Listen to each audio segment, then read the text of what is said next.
Hey, hello, hi. How's it going? It is the 20th of April and it is day 31 of lockdown for us. I am bloody shattered today, so forgive me if I'm a little lacklustre. No particular real excuse for that. I think just a bit of a day of just feeling a lack of energy and just feeling a bit run down today. So I've not really achieved much, although I did go out and walk Lucy like I said I was going to yesterday, which I thought that was going to help. I thought that would like blow out the cobwebs, but it didn't really. No, it was nice to be out, but well, today it was off to a bit of a bad start anyway, because I'd gone back to sleep in the other room, because I slept in here, but then when Chris gets up, we do a swap so I can have a few hours in the bed. And then the other cats sort of took shifts waking me up, so I didn't really get much sleep there. And then eventually when I did get up, I decided just like, I'm going to go and sit in the garden for a bit, have a bit of sunshine, have a cup of tea in the garden before I relieve you, if that's okay. And literally I'd sat there and I sort of made my cup of tea, had myself some breakfast, which was about 3:30, so it's not really breakfast, is it? But it's breakfast for me. Yesterday for breakfast I had a red velvet cupcake. Oh, nice. Yeah. That's a nice breakfast. That was 2:30 in the afternoon as well, so... Yeah, so well, that's how it's going now, isn't it? But yeah, so I sat down and it was a nice sunny day.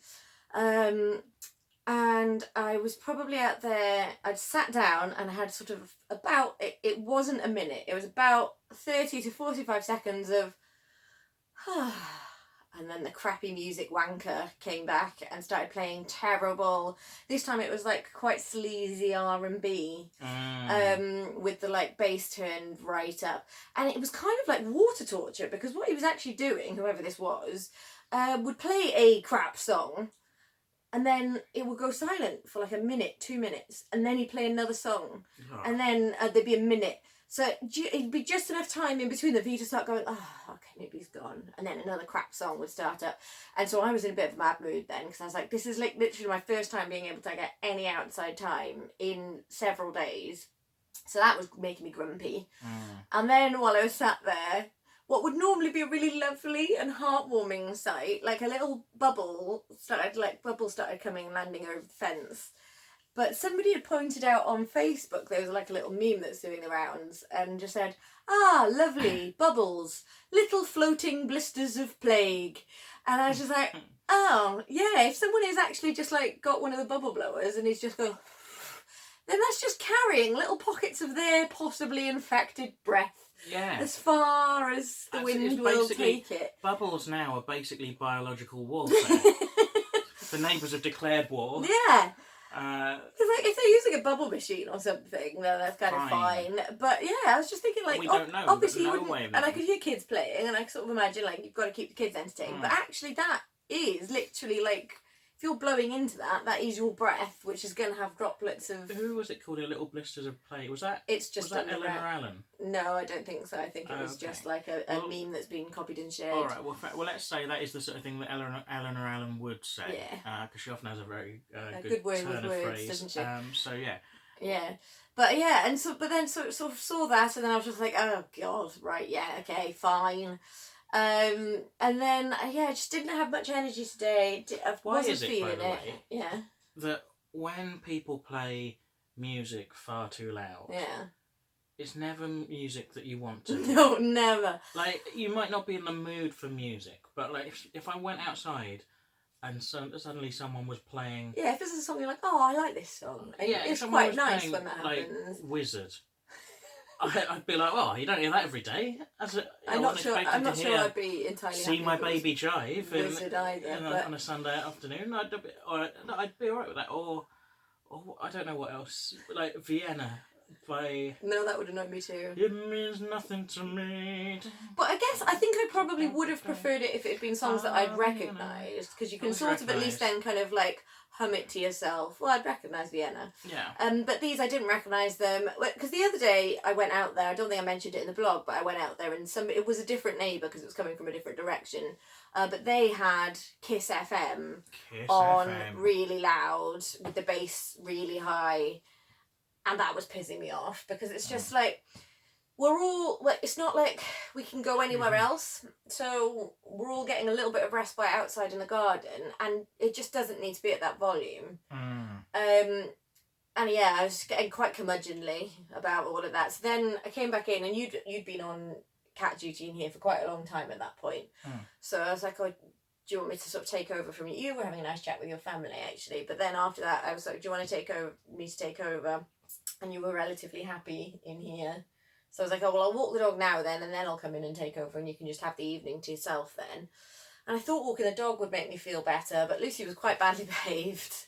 Although, yeah, this was weird. I went to there's a little field quite close by, and I thought, well, I didn't have the energy to go up the hill to go to the woods, so I thought I'd go to the field and throw a ball for her. She's normally really good. She's a retriever, and she does retrieve, but she was doing a lot of chasing the ball, and then dropping the ball, and then wandering off.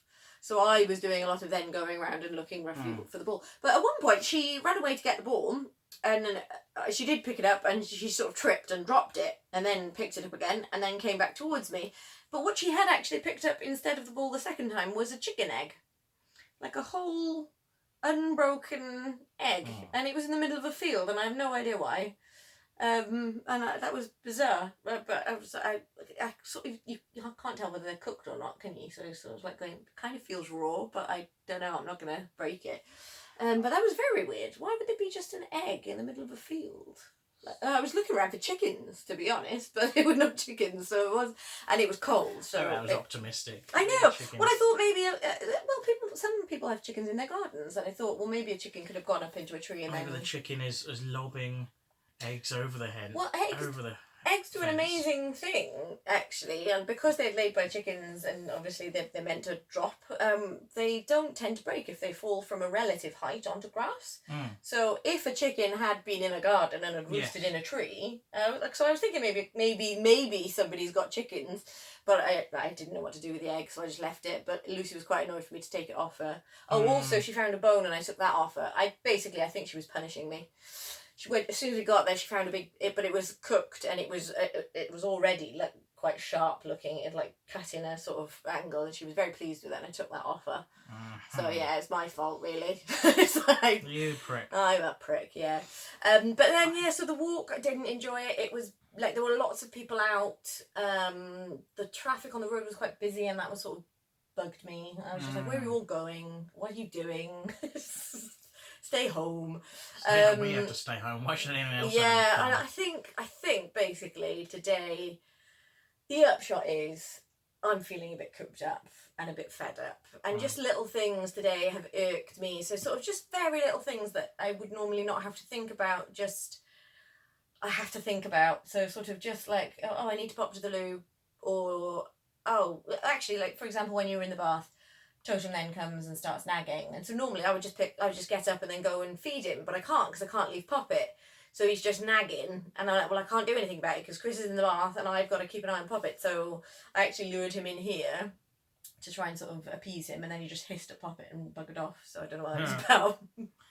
So yeah, I've been a grump today. I've been a massive pile of grump. I think, and a sleepy grump as well. I've not been so bad today, but I think our kind of reduced circumstances of being stuck in this one room, or taking it in turns of being in this one room because we're giving sort of 24-hour care to a poorly cat.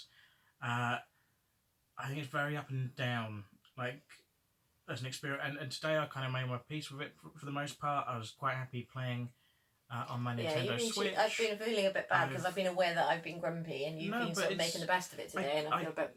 I get it though, because I was quite grumpy like the day before yesterday, and like it is very up and down, because it is. I was thinking about, like, I mean, I was looking at the angle that we're filming this at, and the way I feel like it looks like we're in some sort of bunker.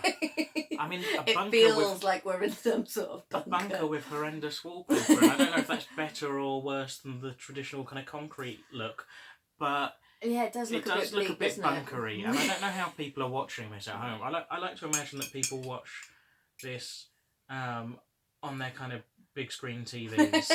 They sort of gather the family round. They go, come on kids, it's dinner time and we're going to set up the... Come on, time for lockdown with Chris Chopping and Ellie Daniel. Yeah, come on, gather round. And then they kind of watch a bit of the vlog, and then one of us calls a Tory a cunt, and then they go, right kids, that's enough now.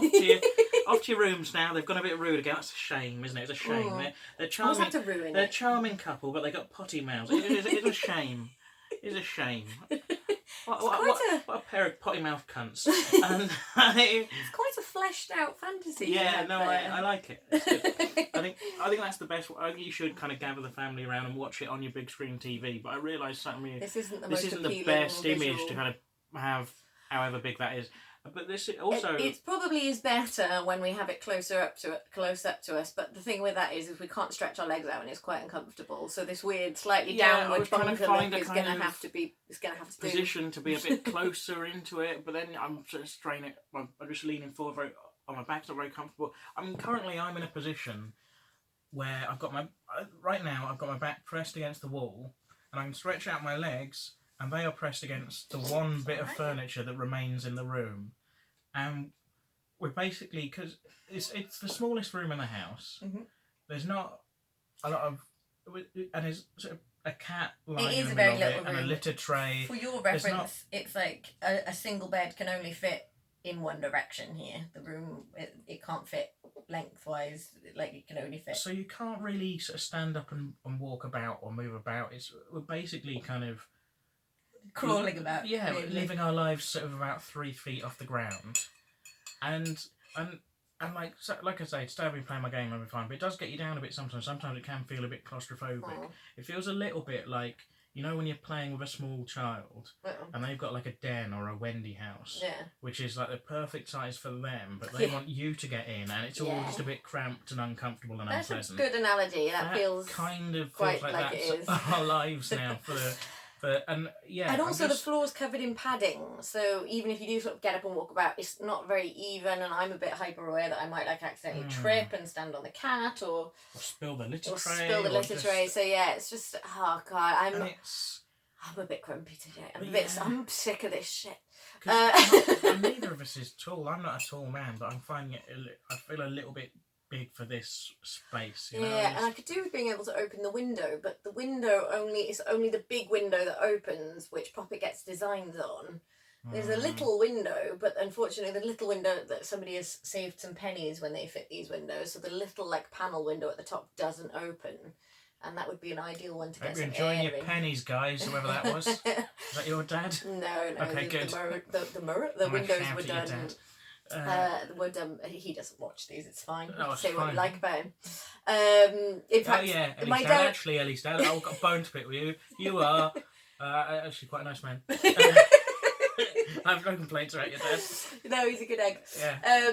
But yeah, my mum watches these pretty religiously, actually. Every morning, I think. Because actually quite a few times before I was scheduling them to come up at a certain time, I'd get texts being like, when's the blog going up? And I'm like, all right, bum a neck.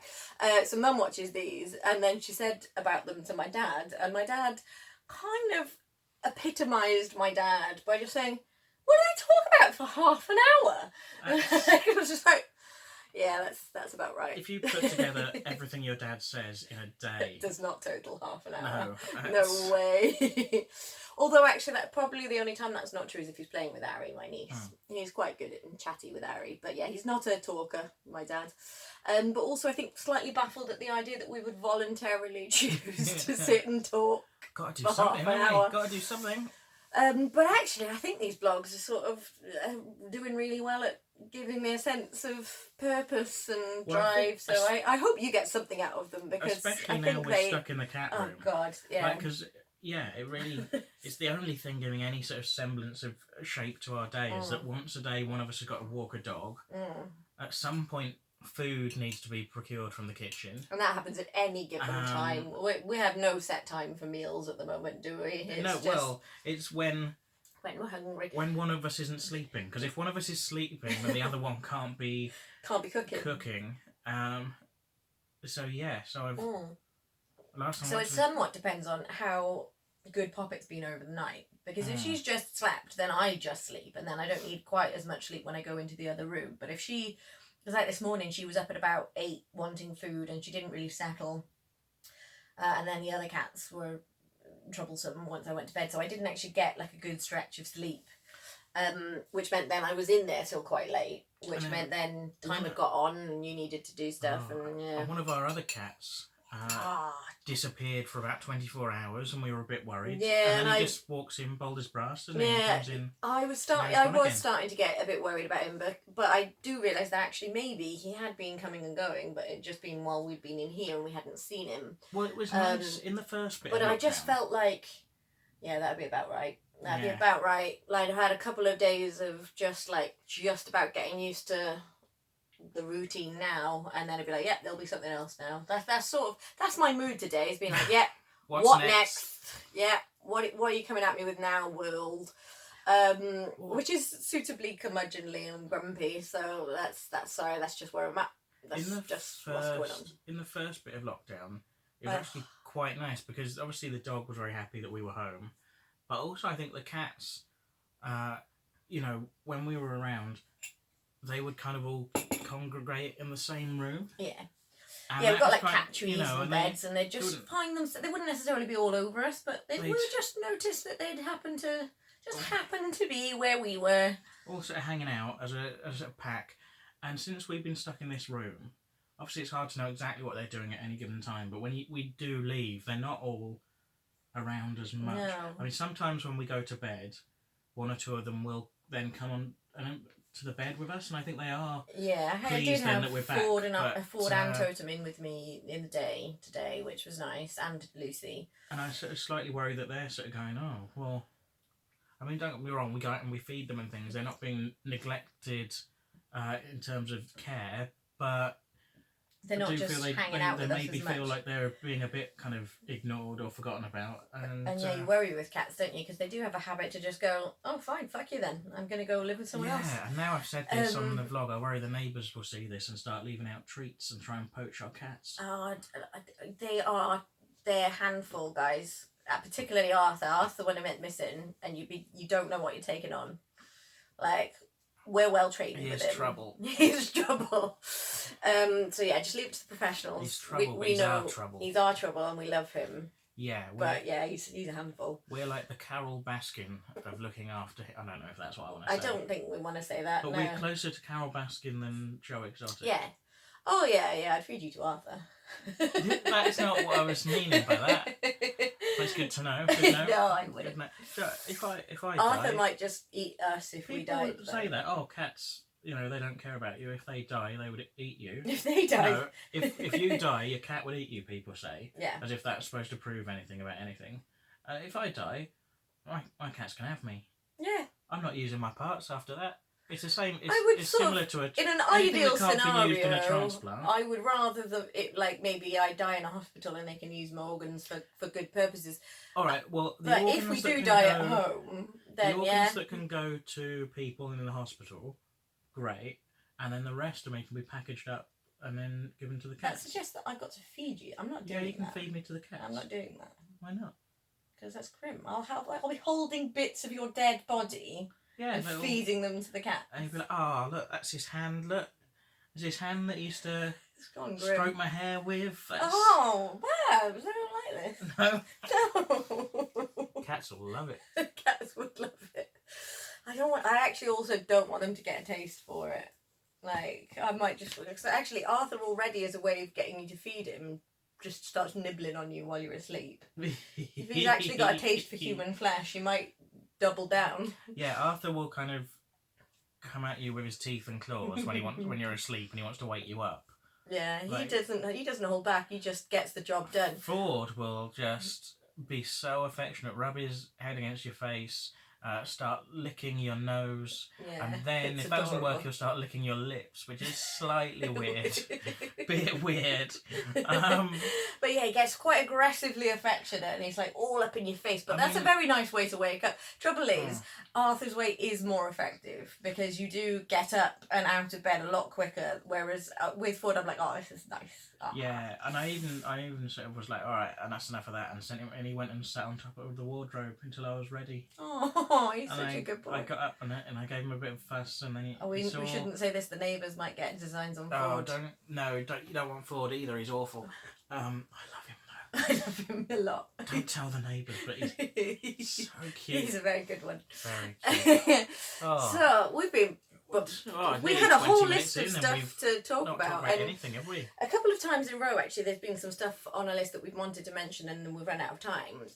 Today we've blathered on about very little, it seems. But I know. But so what should we talk about today? Well, because it's sort of been carried over from a few days, maybe we should talk about Matt Hancock, various Matt Hancock things.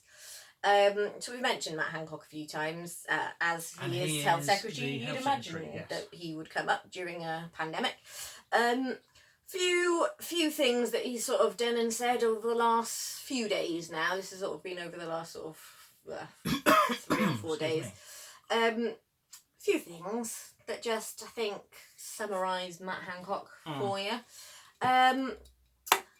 One of the things, I think, when pressed by a journalist, we mentioned before that I think it was a year ago or so that there was an amendment to a bill proposed which was going to allow a few different things to happen, but one of the things that it was going to allow was going to increase the 1% cap on nurses' pay rises, of possible pay rise. Now, 1% pay rise, you think, well, that sounds quite good, but actually that's lower than the rate of inflation, so it's not a pay rise, it's a pay cut, if anything. So it was proposed that they were going to be able to... Such bullshit. Yeah, it's such bullshit. So the Conservatives managed to vote that bill down, and footage is out there of it, they cheered, it's bullshit. All of this has gone on, and I think rightly so, a few people who were maybe deliberately oblivious have now realised what a tough time people in the NHS are having. So even your sort of staunch Tory voters, I think quite a few of them are sort of going, oh, but hang on, oh, fair play, good old British spirit, like, aren't they doing a good job? Oh, but hang on, I don't want to be complicit in deaths. Yeah, exactly. Anymore. So they, like, I think there would be more wiggle room for people right now to sort of, rightly so, give pay rises to everybody in the NHS. Personally, I think they should all get a massive bonus, as a thank you for just dealing with this, because I don't know why they do. They don't get paid very well. They're putting their lives at risk, and they're on the front line. And I don't know why anyone does it. I wouldn't and couldn't do it. But yes, so I think a journalist, with all of this being the general sort of feeling around at the moment, a journalist asked him, would you now consider changing your mind on that? Do you think now maybe we could look at giving nurses and other workers in the NHS a pay rise? To which his response was, now is not the time to be discussing pay rises for nurses. Which we say, yeah, we absolutely agree, but, better late than never. Yeah. Really? Yeah. Previously, you should have just done it, and then... That was the time, ages ago. But fucking ages ago, mate. Yeah, essentially it's been, like, their wages have been frozen for, like, 10 years. And they've been getting this 1% pay rise, which isn't a pay rise, as I say, because that's lower than the cost of living going up. So basically they're being strangled. And also, you've got to bear in mind, nurses pay to train to be nurses. So a student nurse will be working at the moment 40-hour weeks for no pay, and is paying $9,000 for the privilege of doing that right now. For the privilege of being on the front line. And they are. I know student nurses. They are being just chipped, and they're not even getting their qualifications at the moment, because they're not even being expected to do the practice, to do the academic stuff. They're just being sent to wherever they're needed. Yeah, they're not getting the sort of all-round training they're supposed to be getting. They're just doing sort of frontline COVID stuff, some of these guys. And they're paying for the privilege to do that. That's insane, isn't it? They should be on break. They should be just... They should be being paid. A wage. They should be being paid for working 40-hour weeks minimum. Resume your training later. But you're a nurse, let's pay you. We're making you deal with all this shit that isn't educationally useful, but it's useful for the nation and putting your health at risk. I mean, it's just insane. It's absolutely insane. So yes, now is the time. Well, now isn't the time. Now is the time to just give nurses a pay rise, give everybody in the NHS a pay rise. And yeah, I know what people are going to say. Oh, there isn't money for it, and the economy is going to take a battering over this. Yeah, there is money for it. You just got to actually tax companies that have avoided billions in tax. Yeah, and maybe charge them.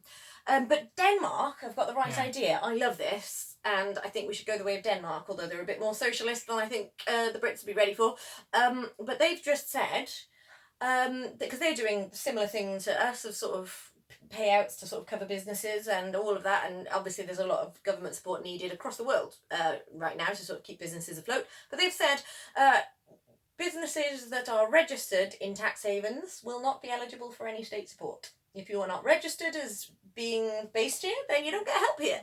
And I think that might sort the 'cause wheat from the chaff. You can't avoid paying tax but still get the benefit of taxpayer bailouts, as far as I'm concerned. So if you're going to say, Richard Branson, that you don't pay tax in the UK, then you are not eligible for a taxpayer bailout. There's been some things shared around in the last few days of people saying, oh, actually Virgin, but done a better job of looking after their employees than the press might have implied, and that the unions have been involved in the decisions all the way, and this kind of thing, and that may well be true, but at the same time, Richard Branson, Richard Branson is the 7th richest person in Britain. He's in the top 250 somethings in the world. He's not like the full-on just sole owner of Virgin Atlantic, because it's like floated on the stock market, but he's certainly like a major stakeholder, and he could afford.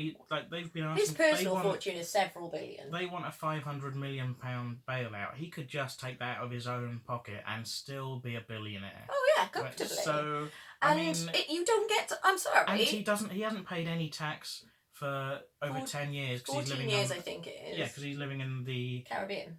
In the Virgin Islands, funny enough.